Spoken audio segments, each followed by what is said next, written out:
everybody. It's Eric from epautos.com. For the moment, actually, it's ericpetersautos.com because we're wrestling with the problem with the epautos.com domain. And we'll hopefully have it back operational very soon. But in the meanwhile, if you're having trouble getting to the site, just go there via ericpetersautos.com. And you should have no problems, and hopefully we'll have epautos.com up again shortly. Today's little video is about this 1980 Harley Ironhead Sportster that I have been working on for more than a month now. And it has put me in the camel clutch and made me humble.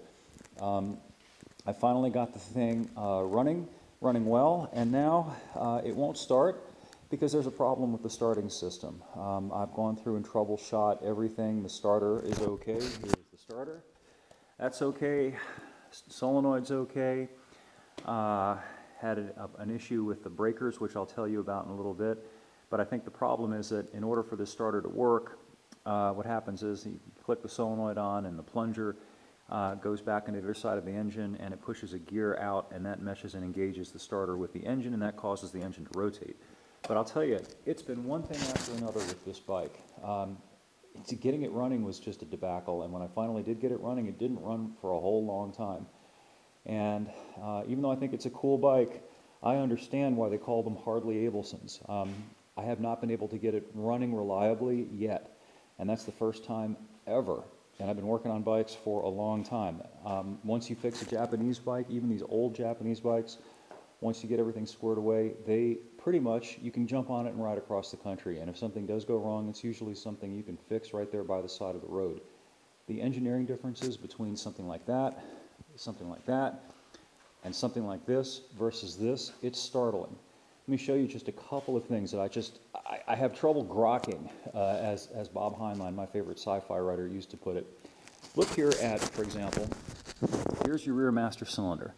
Notice the position of the master cylinder. Notice how it is right up against the exhaust pipe for the rear cylinder. There's the line, which is literally right up against the exhaust pipe. So in order to check the fluid level on this thing, you have to pull this, you have to unbolt the rear master cylinder and pull it out to get the thing out. That's just one thing. Let's look at some other things. The bolts for various things, which, by the way, are randomly either metric or standard. This is a 1980 bike, so I guess it was a transition year, and some of the fasteners are metric and some of them are standard, and that makes for lots of fun when you're grabbing for a tool. Anyhow, I don't know whether you can see this in the video, but and this is an example, and this is not isolated, this bracket. There is virtually no clearance between the nut and the bracket, which means that it's virtually impossible to use a socket to turn that. Now, in this case, at least you can get a wrench on it. But going way back here, the starter solenoid, there's two 13mm bolts there, and here's the bracket, and there is virtually no clearance whatsoever between the head bolts, the heads of the bolts, I mean, and this bracket. So the only way I was able to put the stupid thing on and off was to take my 13mm socket and grind the crap out of it until it was super thin, and then I was able to sneak the thing in there and get the stupid bolts off. Let's look at some other things about the Harley that are interesting. This bike, and as I understand it, Harleys generally from this era, the 80s and before, it doesn't have fuses. It has breakers. Let me show you a breaker. Here's a breaker. Look at that. That's a breaker. And the difference between a breaker and a fuse is that the breaker, when there's an overload on a circuit, there's a metal strip in there, and it will separate, and that breaks the contact, and then as it cools down, it reestablishes contact. But it's really not a good idea. They tend to break, and then you're stuck. And the thing is, a fuse, you can just pop out and put a new fuse in, assuming the problem with the system that it's on is okay. On a Harley, here's what you got to do. These are your breakers. Look at that mess in there. You have to unbolt. You have to get a wrench or a socket on these little nuts. Then you have to unbolt them, and then you have to pull it out of that harness, which, by the way, here's the battery. So Harley's shaking, and you got this battery right here with the electrical contacts right next to these exposed contacts on the breaker that you have to take out. So in order to, for example, if you had a breaker go bad on you as you're riding down the road, you'd have to take off the seat, which, by the way, unbolt it, not pop it off with a key, then physically remove the battery, which requires more tools, then physically take out the breaker, more tools, and put it back in. Whereas on a Japanese bike, usually the electrical panel is somewhere on this side, somewhere on the other side, and you just pop the fuse out or you check whatever you got to check. Not so much on a Harley, because this is the oil tank. Harleys have a separate oil tank, unlike other bikes. So you put your oil in here, and it's a dry sump system, and that's a whole nother animal. Anyway, I'm just baffled by this bike. Another couple of other things. To take the tank off, and by the way, this little tiny tank, which holds a little more than 2 gallons of fuel, is actually the correct tank for this bike, if you can believe it. And this is not a fuel-efficient little 250cc bike. This thing sucks fuel at about the same rate as this 2-stroke triple does, and this thing has the excuse of being a 2-stroke triple.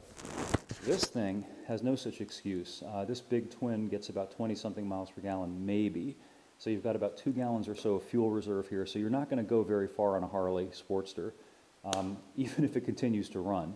But now looky here, to get the tank off, here's what you got to do. Look at all this bracket work and stuff here. Here's the bolt that goes through the frame that holds the tank in place. It also happens to hold the coil.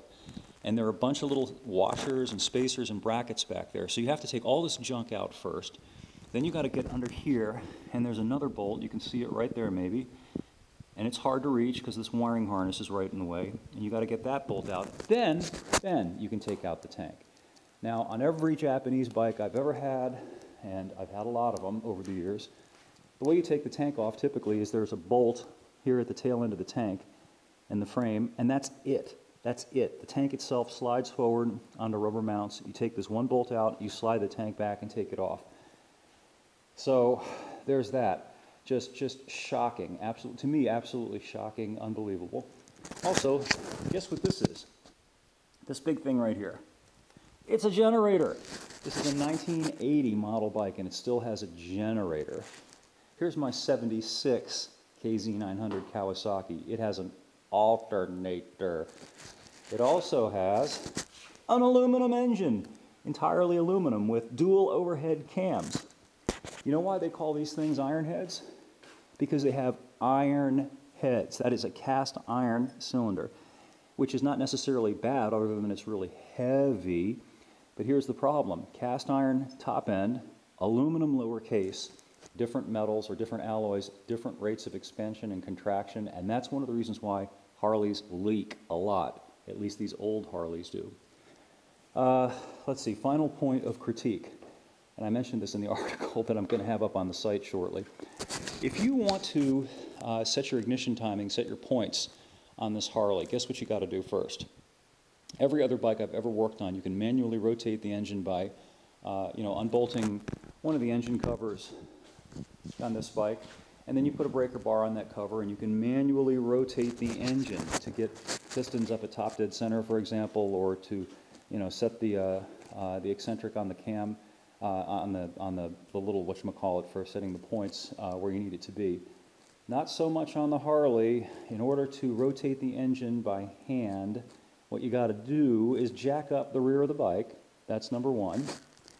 And then you got to put the 4-speed transmission into 4th gear. And then, if you're smart, you'll take the spark plugs out to relieve the compression on the engine. And then you rotate the wheel to rotate the engine. Yep, it's true, folks. That's the ticket. Anyway, I'm still in the camel clutch, and I've been made humble by this bike. I'm hoping I can get the starter mechanism fixed this week so I can get this thing out of my garage and back to its owner. I think I understand why the Japanese took over. And while I like to look at them, I don't think I'm ever going to be a Harley guy.